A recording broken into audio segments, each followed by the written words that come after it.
Hola, buen día. Les habla el doctor Russell. Nos corresponde este tema que está en pantalla, la relación de la enfermedad periodontal con trastornos metabólicos y endocrinos. Concretamente se refiere a la relación con la diabetes mellitus y la osteoporosis.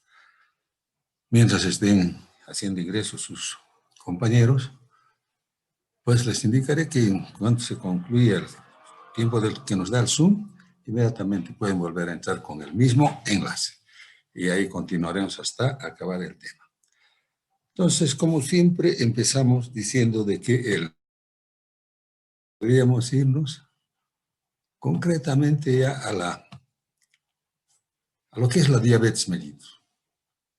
Aquí tenemos un cuadrito en el que nos indica la diabetes mellitus es un grupo de desórdenes metabólicos. Ustedes saben que todo esto está llevado por la hiperglucemia.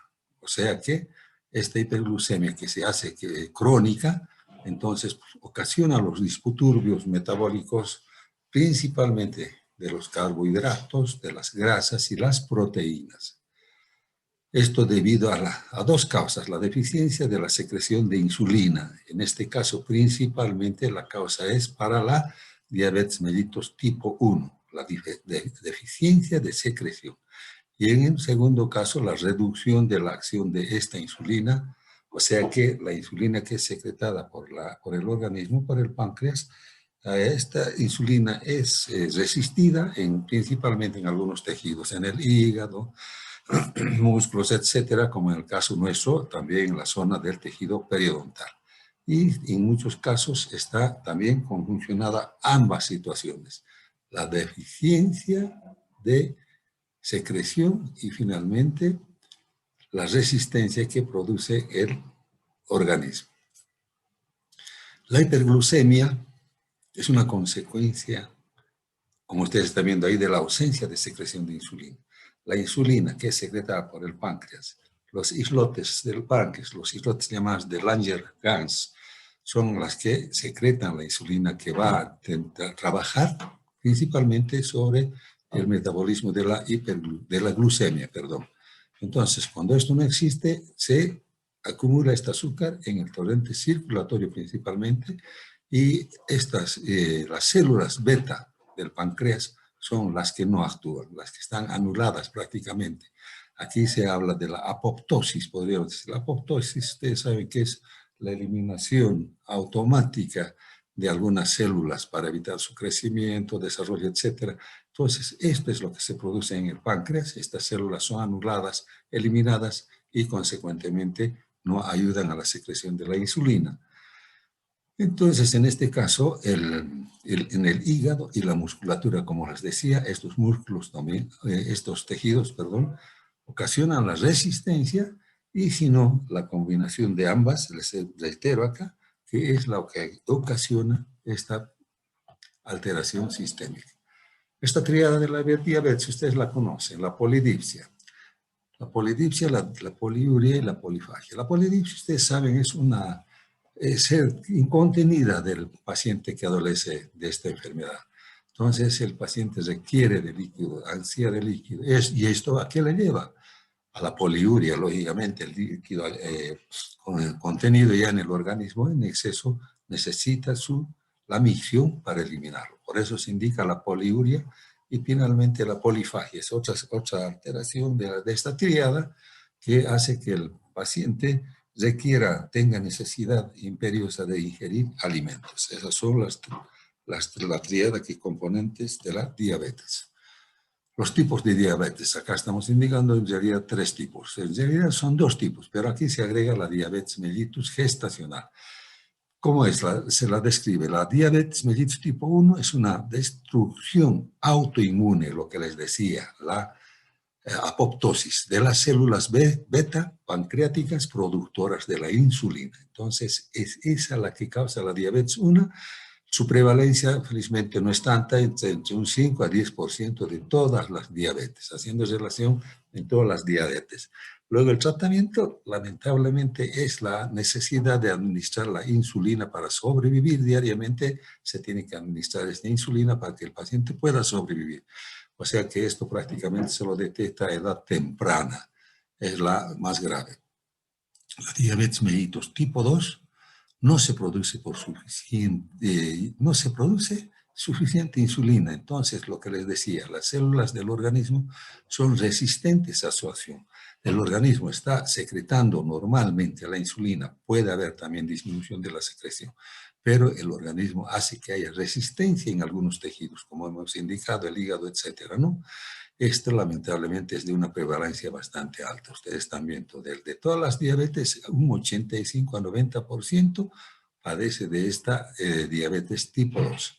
El tratamiento, pues, es el ejercicio y la dieta. O sea, siempre el paciente debe estar activo, dinámico, porque el sedentarismo es una causa, es un factor de riesgo para la diabetes. Entonces, el tratamiento indicará al paciente que debe tener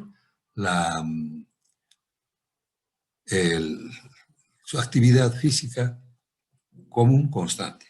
Entonces, el ejercicio inicial puede requerir también medicación oral, antidiabéticos orales o insulina, pero el paciente puede controlar con su dieta principalmente y su actividad física.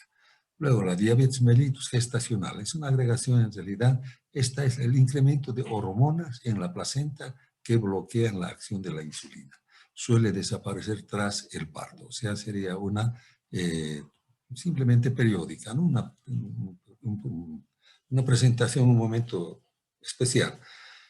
La prevalencia también es baja entre unos 5 a 15% de todos los embarazos. Estamos hablando de embarazos, no de diabetes. Entonces, los embarazos generalmente, en un porcentaje de 5 a 15% puede presentarse este caso. Relativamente bajo, como ustedes pueden notar, y las más de las veces desaparece luego del embarazo. Y el tratamiento, que es el ejercicio y la dieta. Eso es lo que siempre se les indica a las madres gestantes. Siempre, ustedes saben, algunas que ya son madres, algunas que saben por referencias o por estudios, siempre el ejercicio y la dieta que se debe llevar en los procesos de gestación. Y finalmente puede requerir alguna medicación. No siempre, pero en algunos casos dados puede ser. La clasificación, entonces hablaríamos de la tipo 1 y la tipo 2. La clasificación de la tipo 1 generalmente, generalmente se diagnostica a una edad temprana, les he indicado ya. Entonces, causada por la deficiencia absoluta de la secreción de insulina. Estamos reiterando lo que hemos indicado. Puede ser identificada por la presencia de marcadores serológicos que indican la destrucción autoinmune de las células betas del páncreas. Entonces, ahí donde sensiblemente en forma temprana ya está la presencia, y detectarla lo antes posible es lo que nos correspondería hacer. Luego, la tipo 2. La diabetes tipo 2, esta ya no es insulino dependiente, tiende a presentarse principalmente a mediana edad y puede permanecer sin diagnosticar hasta transcurridos varios años. El paciente puede presentar ya la diabetes tipo 1, pero sensiblemente no se da cuenta porque se trata de una enfermedad silenciosa, porque la hiperglucemia aparece gradualmente y a menudo no manifiesta síntomas. Entonces, los síntomas que les he indicado no presenta y el paciente no se da cuenta, sino cuando se realiza por alguna consulta el examen, la de laboratorio, entonces recién. Y ahí surgen las interacciones de estrés medioambientales que resultan en el incremento de la resistencia a la insulina. Hemos hablado de eso. Entonces, acá está secretando bien el paciente, pero algunos tejidos están presentando resistencia a la insulina.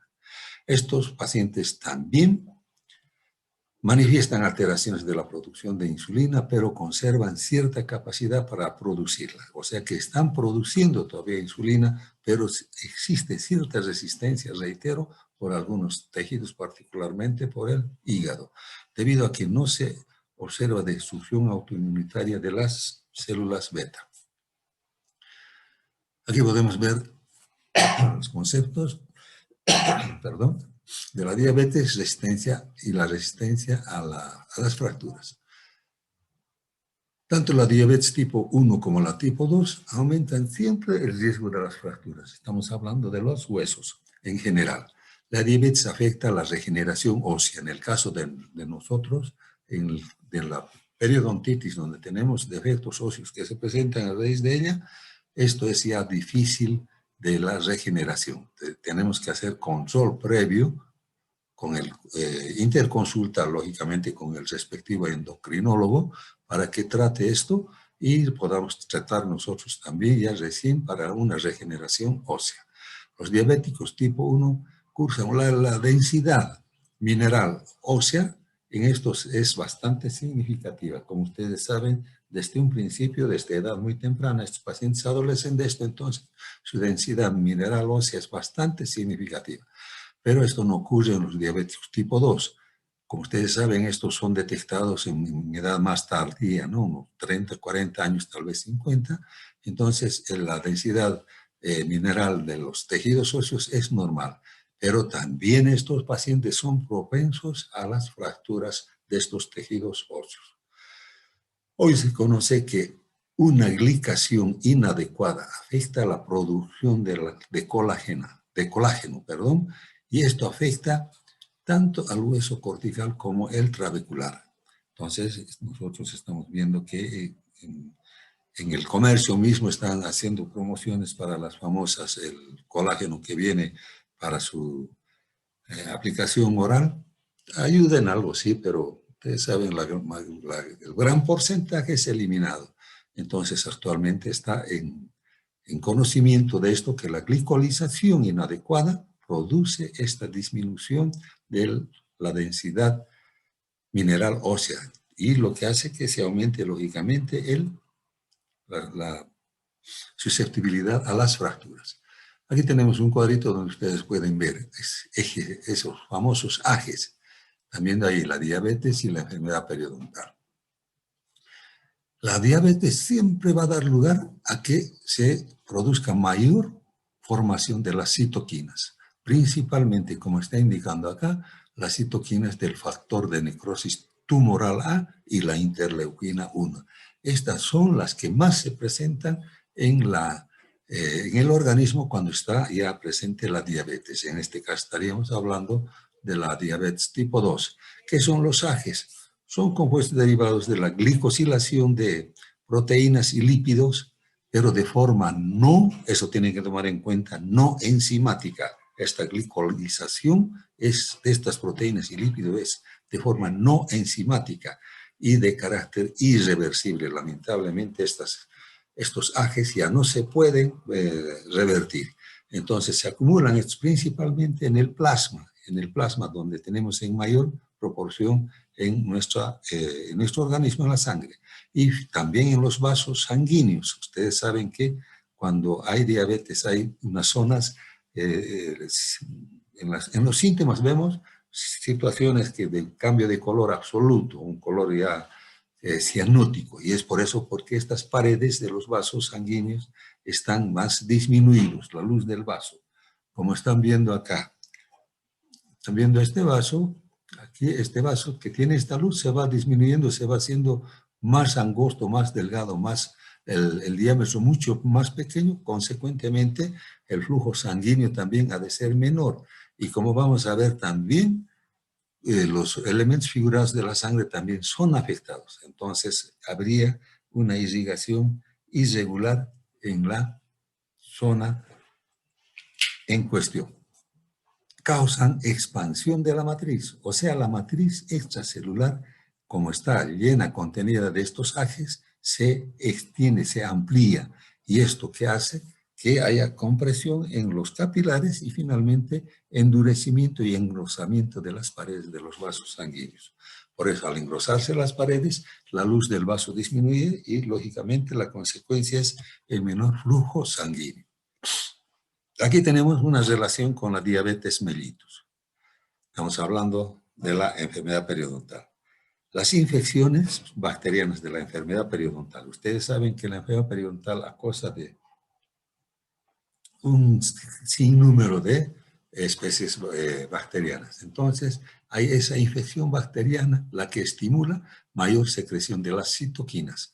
Hemos hecho la mención del factor de necrosis tumoral y la interleuquina 1, y estas producen resistencia de los tejidos frente a la insulina. Entonces, la presencia de estos que se exagera su secreción, entonces hace que estos tejidos, hablando en el caso del tejido periodontal, se acumula más y esto hace que haya resistencia a la insulina. Consecuentemente, tenemos una presencia más significativa de la insulina. La enfermedad periodontal y la diabetes. Acá tenemos algunas relaciones. Ustedes verán. Los diabéticos tienen 4 veces más riesgo de desarrollar enfermedad periodontal. O sea, ustedes están viendo acá que se cuadriplica el riesgo, como factor de riesgo, la diabetes para la enfermedad periodontal. Luego, en diabetes mal controladas aumenta la severidad y progresión de la periodontitis. O sea que paciente diabético que nosotros atendemos, el paciente nos da la referencia de que es diabético, entonces tenemos que ver, auscultar y si está tomando bien su medicación o si está controlando su dieta, su ejercicio, etcétera, y ver en la fase del paciente y los tejidos, notamos nosotros si hay cierta congestión, trataremos pues de que este paciente motive su actividad y su interconsulta con su endocrinólogo respectivo, ¿no? En portadores de implantes, relación exponencial, estamos viendo entre la cantidad de azúcar en la sangre y el sangrado por sondaje. Entonces, pacientes diabéticos siempre van a ser propensos más a las enfermedades, en este caso de los implantes, a la mucositis y consecuentemente lo posterior a la perimplantitis. La inflamación sistémica y la diseminación de bacterias periodontopatógenas puede influir negativamente en el control glucémico. O sea que estamos haciendo aquí relación ya en que la enfermedad periodontal y la diabetes también pueden tener un factor cruzado, ¿no? Entre ambas pueden influir negativamente en el control glicémico. O sea, pacientes ya con enfermedad periodontal crónica avanzada, ya tenemos que nomás pensar que tengan problemas diabéticos. En estos casos nosotros no podemos hacer nada, simplemente referirle indicar su examen de laboratorio y en esto nosotros detectaremos y les referiremos a su respectivo médico tratante. A mayor severidad de la periodontitis, mayor riesgo de desarrollar diabetes. Ve lo que les estoy diciendo, está corroborando en este otro punto. Finalmente, a mayor severidad de periodontitis, mayor riesgo de desarrollar complicaciones graves de la diabetes. O sea que el paciente con periodontitis que acude a nuestra consulta, nosotros debemos tratarlo siempre haciendo estas indicaciones que no solamente se va a tratar de su tejido gingival o periodontal en sí, sino que tiene repercusión en el resto de su organismo y que tendría que ser tratado con un profesional al respecto. Aquí tenemos los efectos de la diabetes sobre los tejidos periodontales. Como estamos reiterando, en realidad la respuesta inflamatoria es aumentada. Cuando el paciente es diabético, la reacción inflamatoria, que resulta ser un método de defensa del organismo, pero esta ya está incrementada. Hemos indicado la famosa interleuquina, el factor de necrosis tumoral, hacen que esta respuesta se aumente. Y la glicosilación no enzimática, vuelvo a reiterar, del colágeno y la fibronectina, entonces todo esto va a contribuir mayormente para un efecto negativo. Finalmente, las apoptosis que les he indicado. En este caso, las apoptosis les he indicado a ustedes en las células betas del páncreas. Pero estamos viendo que esta apoptosis también se va a presentar en los fibroblastos y osteoblastos, hablando nosotros del tejido periodontal. Estas alteraciones de la reparación y regeneración periodontal están causadas por todos estos factores que hemos indicado anteriormente. Entonces, la glicosilación de la matriz colágeno que hemos hablado, los famosos AGEs, todos estos van a contribuir para que esa reacción inflamatoria sea aumentada. Las células mesenquimales, las células inflamatorias, etcétera, todas estas van a contribuir para que este proceso evolucione mucho más y ahí estén presentes en forma predominante el factor de necrosis tumoral A y la interleuquina 1, principalmente, entre otras. Aquí hacemos otra menciones también, aquí se está haciendo mención de estos dos famosos, el factor de necrosis tumoral A y la interleuquina 1. Son las que están presentes siempre en estas situaciones en el que el paciente adolece de diabetes y esto está presente más en la enfermedad periodontal. Entonces nosotros debemos eliminar todos estos factores que hemos visto, los famosos AGEs, etcétera, y nuestro tratamiento que hacemos simplemente en consulta podemos ayudar, contribuir tremendamente a la mejoría del paciente. Lógicamente, en el caso de tratar nuestra enfermedad porque él acude a nuestra consulta y indirectamente estamos contribuyendo a su recuperación sistémica, que es algo que debemos hacerle notar al paciente. La hiperglucemia y las complicaciones de la diabetes mellitus. Entonces, la respuesta inmune está dada por los neutrófilos. Ustedes saben que siempre la inmunidad están presentes los neutrófilos, los macrófagos, los linfocitos, células plasmáticas, complemento anticuerpo, citoquinas frente a la localización de las bacterias y la destrucción hística. Entonces, ¿qué sucede? Toda esta defensa que se presenta en nuestro organismo, toda esta inmunidad que tenemos naturalmente, hace que también puedan resultar nocivas en un momento dado, porque son respuestas exageradas por la destrucción tisular. Toda esta presencia de toda la agresión bacteriana y la defensa inmunitaria de estos factores de los neutrófilos, los macrófagos, etcétera, hace que todo esto hemos indicado la exagerada inflamación. Entonces esto ya resulta ser, hay destrucción hística, destrucción de los tejidos. Entonces acá que se presenta cuando son respuestas exageradas, se presentará pues una destrucción tisular y consecuentemente la reacción más negativa del organismo en este caso. O sea, aumenta el problema periodontal. Las arteriosclerosis, lo que hemos hablado hace unos instantes, es asociada por la formación de productos finales de la glicosilación avanzada, los famosos AGEs que se les he indicado. Entonces, estos AGEs se forman por la glicolización no enzimática, les vuelvo a reiterar, de las proteínas y lípidos que se acumulan en el plasma paredes de los vasos y tejidos. Estoy reiterándoles lo que les he dicho para que ustedes tomen en cuenta esta situación. Aquí tenemos un cuadrito, un sinóptico, están viendo. Hablaremos de la respuesta inflamatoria alterada, es esta que hemos indicado, la respuesta alterada, exagerada diríamos más bien, aumento de las citoquinas, las proinflamatorias y las metalproteínas de la matriz. ¿Esto qué lleva? Esto nos está indicando que hay la diabetes hiperglucemia, por hiperglucemia. Entonces, todo esto incluso lleva a la obesidad del tejido adiposo, y esto por las adipocinas. Pacientes diabéticos, ustedes van a ver que mayormente ya van a tener ese riesgo, propensión a la obesidad. La integración AG-RAG, eso es lo que estamos hablando insistentemente. Luego los productos de citoquina sobreregulada, lo que hemos hecho mención a esas dos principalmente, al factor de necrosis, la interleuquina 1 y muchas otras. Bueno, la función alterada de los polimorfonucleares, la hemos indicado, los inmunitarios ya adolecen de elección, y la apoptosis, lo que les he indicado también, la destrucción celular programada.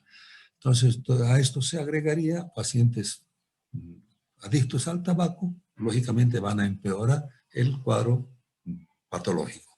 A esto la periodontitis, lógicamente, también va a ser mucho más severa y finalmente el biofilm agregado también va a estar más activo en su accionar.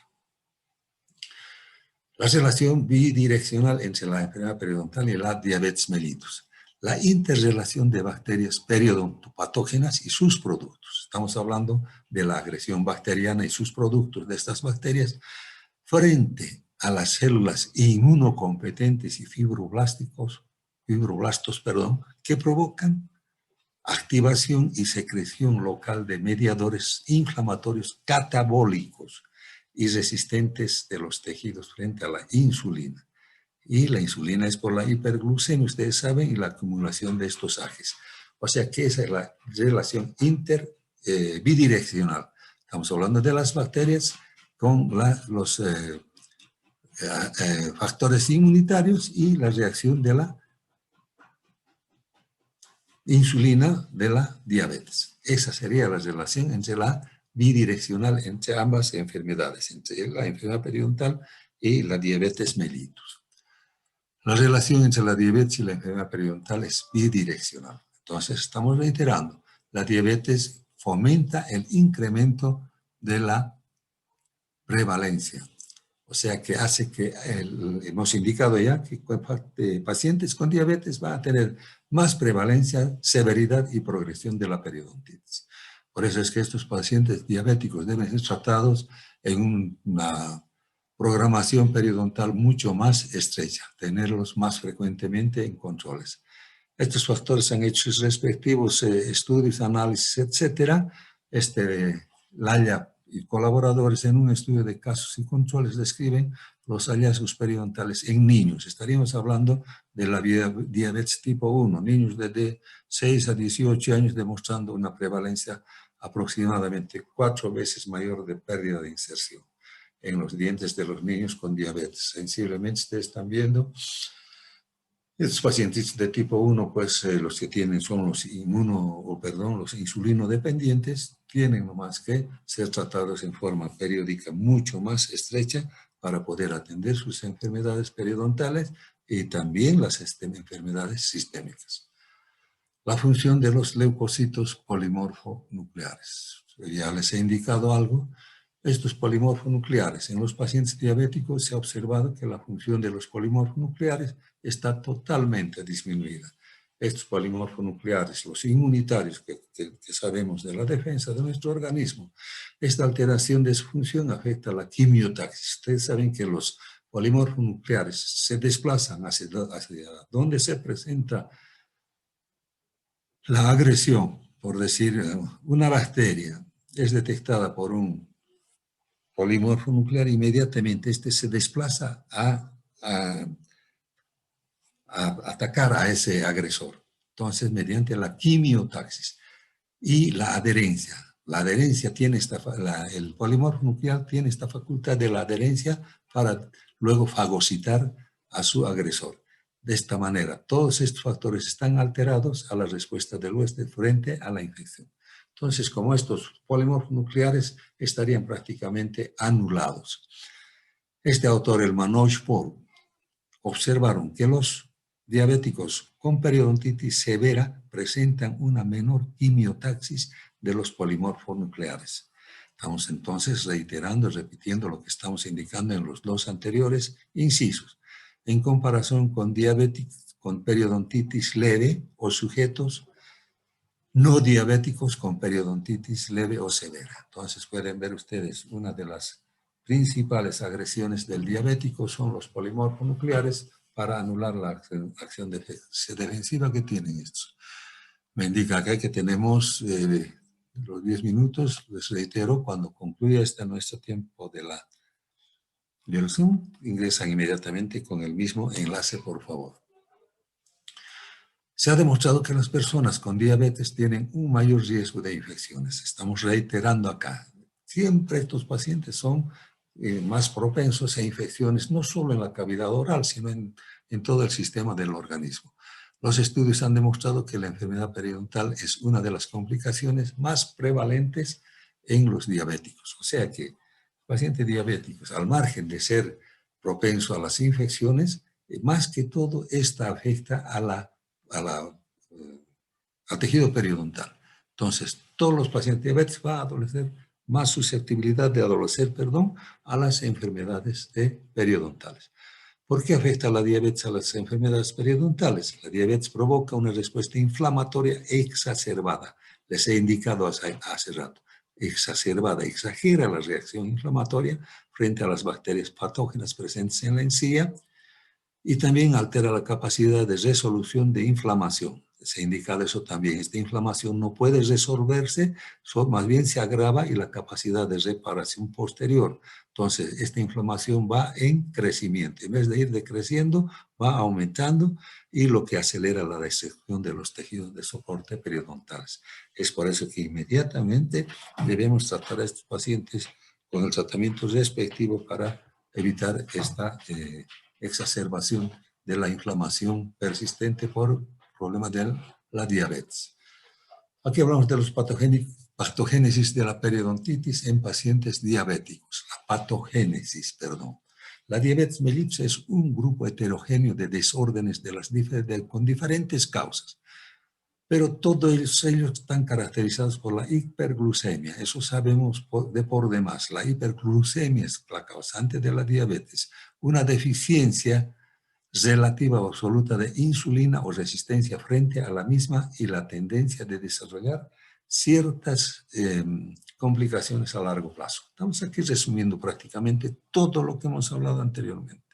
Las complicaciones más comunes incluyen la arteriosclerosis. Sensiblemente acá ya se presenta la arteriosclerosis, que como ustedes saben se ha reducido el foco de los capilares y estas repercusiones en la diabetes a nivel sistémica son las retinopatías principalmente. Por eso se dice el paciente diabético, lo primero que está afectada es su vista, la retinopatía no diabética, la nefropatía diabética. Los riñones son también afectados significativamente en el paciente diabético.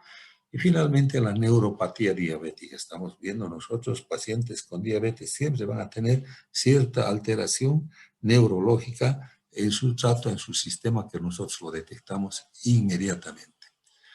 Los pacientes diabéticos tienen mayor riesgo de periodontitis. Hemos indicado ya eso. Hasta la fecha son varias las hipótesis que se barajan a la hora de explicar el mayor riesgo que presentan los pacientes diabéticos para presentar la periodontitis. Eso lo hemos indicado anteriormente, las causas por las cuales principalmente la arteriosclerosis que hemos hecho mención, entre ellas cambios vasculares. Ahí está haciendo mención de los cambios vasculares, alteración del metabolismo. Lógicamente, por la alteración vascular, el metabolismo también está alterado, está disminuido. El colágeno no es tratado como debe ser en un paciente normal. Y finalmente, la disfunción de los morfonucleares neutrófilos que hemos hablado en el anterior diapositiva. Todos estos polimorfos ya están disminuidos, están reducidos en su accionar. Entonces la alteración en la quimiotaxis y fagocitosis de esos hace que los agresores tranquilamente invadan el lugar en que están presentes. El tratamiento de las enfermedades periodontales es tan efectivo en pacientes diabéticos como no diabéticos. Eso lo sabemos de por demás. Nosotros realizamos este tratamiento cotidiano. El tratamiento convencional de las enfermedades periodontales con raspado y alisado radicular consigue una mejoría en la salud de los tejidos que rodean a los dientes. Esto también lo sabemos perfectamente. Y finalmente, tanto en pacientes diabéticos como no diabéticos, este tratamiento siempre va a ser positivo. Acá tenemos unas pequeñas conclusiones.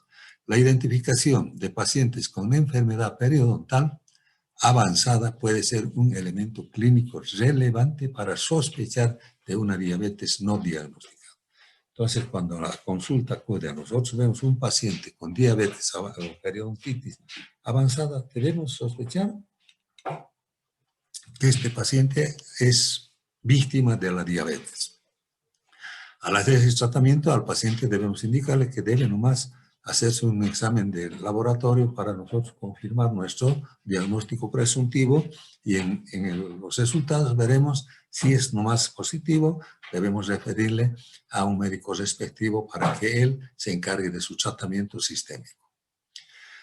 Diferentes estudios muestran que la diabetes está asociada con un mayor riesgo de enfermedad periodontal y que puede modular negativamente la reparación periodontal y periimplantaria. Eso es lo que hemos mencionado insistentemente en los anteriores diapositivos. Entonces, estos estudios están demostrando que está asociada con un mayor riesgo de enfermedad periodontal el paciente diabético. El tratamiento de la enfermedad periodontal puede tener un efecto positivo en el control metabólico de la diabetes. reiteramos esto, ya estamos hablando no solamente a nivel de periodonto, sino a nivel sistémico, medido a través de los niveles del contenido de azúcar en sangre, con un periodo de hasta 3 meses. ¿Qué significa esto? Que cuando nosotros hacemos nuestro tratamiento periodontal, al paciente le estamos haciendo el gran beneficio de que durante 3 meses haya disminuido este contenido en sangre. A los 3 meses nosotros podemos indicarle al paciente diabético en nuestra terapia periodontal de soporte. A los 3 meses veremos mucha mejoría. Y si es posible, indicarle su examen de laboratorio para verificar, hacer relación con el primer examen que hayamos tenido inicialmente de 3 meses anteriores. Entonces, con estas referencias, con estos datos, nosotros le indicaremos al paciente y el paciente le indicaremos también que es su consulta con el endocrinólogo respectivo. Luego, el control metabólico de la diabetes actúa como un elemento clave sobre la modulación de la enfermedad periodontal y de la respuesta reparativa en este tejido.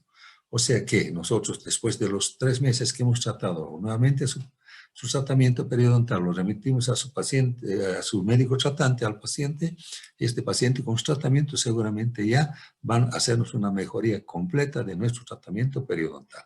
O sea, este trato interdisciplinario ayudará muchísimo en el tratamiento respectivo del paciente en el caso de la diabetes. Aspectos generales del tratamiento. Tenemos algo más de 1 minuto, por favor, cuando se corte, vuelvan a reingresar con el mismo enlace, ¿ya? Aspectos generales del tratamiento. Este tratamiento, estamos hablando de aspectos generales que repercuten justamente en la enfermedad periodontal. La primera fase es comprobar que se ha tomado la insulina prescrita y posteriormente una comida. El paciente que acude a nuestra consulta, que está en tratamiento, nosotros debemos preguntarle si ha ingerido su insulina respectiva y si se ha alimentado y posteriormente.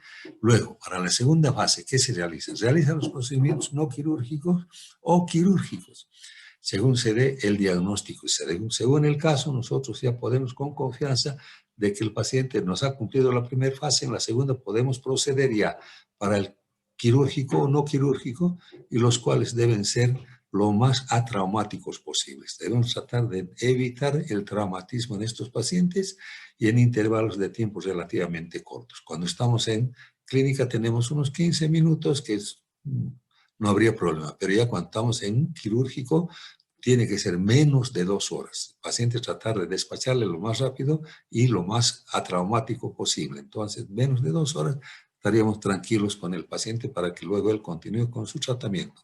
Se deben eliminar todos los factores etiológicos locales, por supuesto, ese es el objetivo nuestro, debemos eliminar todo lo que está etiológicamente afectando, y el paciente debe realizar una minuciosa higiene oral. Desde un principio nosotros debemos indicar la higiene oral que debe realizar el paciente, y ahí después del tratamiento no quirúrgico, tratamiento quirúrgico, debemos reiterarle su higiene oral, su control de biopelícula, su control de placa. Finalmente, la fase 3